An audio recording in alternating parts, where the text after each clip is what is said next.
अकोला जिले के अकोट तहसील के रुईखेड़ गांव में ग्रामीणों ने सदियों पुरानी लोटांगन करने की परंपरा आज भी जीवंत रखी है। श्री बगाजी महाराज यात्रा के अवसर पर यह परंपरा पूरे श्रद्धाभाव से निभाई जाती है। अकोला जिले के अकोट तहसील स्थित रुईखेड़ गांव में श्री बगाजी महाराज की यात्रा संपन्न हुई। यात्रा की शुरुआत एकादशी से होती है, जबकि महाशिवरात्रि के दिन कांवड़धारियों का गांव में आगमन होता है और ढोल नगाड़ों के साथ देव की शोभा यात्रा निकाली जाती है। इसके बाद कपिलेश्वर से लाए गए पवित्र जल से श्री बगाजी महाराज का जलाभिषेक किया जाता है।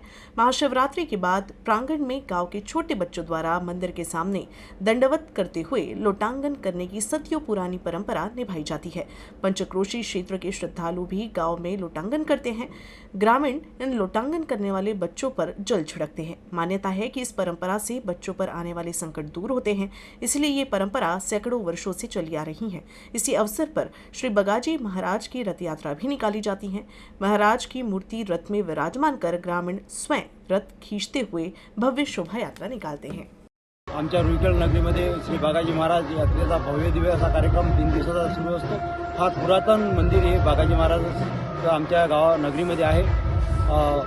एकादशीचा कार्यक्रम आपल्या सुरुवात होते आणि कावडधारी कपिलेश्वर इथून पाणी घेऊन येतात आणि नगर प्रदक्षिणा होते। प्रदक्षिणा झाल्यानंतर संध्याकाळी जलाभिषेक होतो। नंतर बागाजी महाराज यांचं लग्न लागते। दुसऱ्या दिवशी सकाळी बालगोपाल यांचं इथं लोटांगण होते आणि दुपारी युवकांचं सुद्धा पूर्ण नगरमध्ये लोटांगणाचा कार्यक्रम हा होत असतो।